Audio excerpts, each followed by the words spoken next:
your first match like that? My first professional was 19. 19. Fight King Zulu with Oh. 120 fights and 4 draws only, 120 victories. He was a big guy, too. Yeah, about 210, 220, and about, yeah, he was a big guy. How much do you weigh at the time? 174. Those matches are still available online. People can watch them. Yeah. It's pretty cool. I think so, yeah. Is it wild looking back at 19-year-old you fighting Zulu?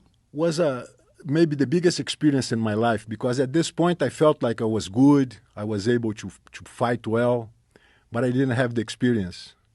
So, and then one day I got home, I saw my father talking with his Zulu's manager in Brasilia, the capital.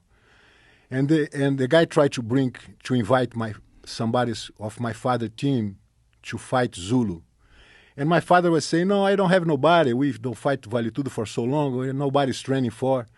And I get the idea, said, hey, Dad, pull me in, pull me in, pull me in. So I immediately asked him to, and he looked at me, and he mentioned to the Valdemar Santana, said, yes, but I have my son here, 19 years old, he want to try. And the guy said, no, Master Gracie, this is not a fight for him to try. The guy is very tough and this and that. As the guy tried to pull my father off the deal, my father becomes more excited no, but I think he's going to go handle the challenge, this and that. So he's become excited with the situation. So, and then we set up the fight. 1 month later, I was there to fight. And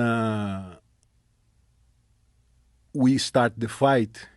And he has a trade like one move he does, which grab you with the hands between your legs and lift you up and throw you over back on the floor. And as he approached that, I moved back, block his shoulders, and hit him with the knee right on his face. It was the best knee I could possibly give in somebody. And I expect him to win the fight in that moment.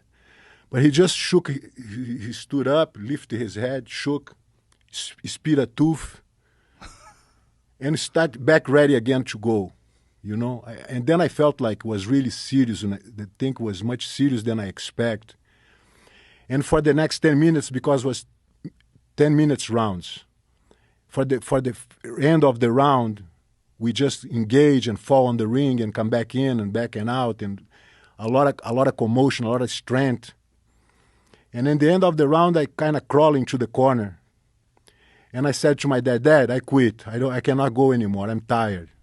And my dad not even listened to me. He said, hey, he's tired than you. He's worse. Now you're going to kick his ass, do this and that. I said, Dad, I'm serious, man. I'm dead. I cannot go.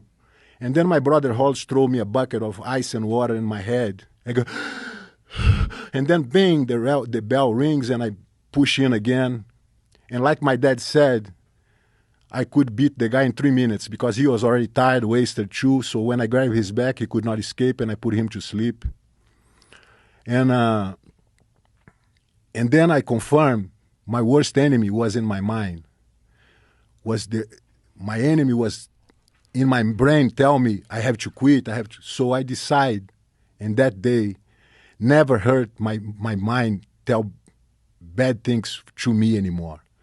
So either I'm going to die or I don't go. But if I go, I cannot say, oh, I think I had enough. I think it's time to... So this was the worst enemy I could have. And from that day on, I decided to either go to putting everything on it or don't go at all. So it was easier for me because I would start to deal with one enemy only, not two enemies, my mind and my opponent.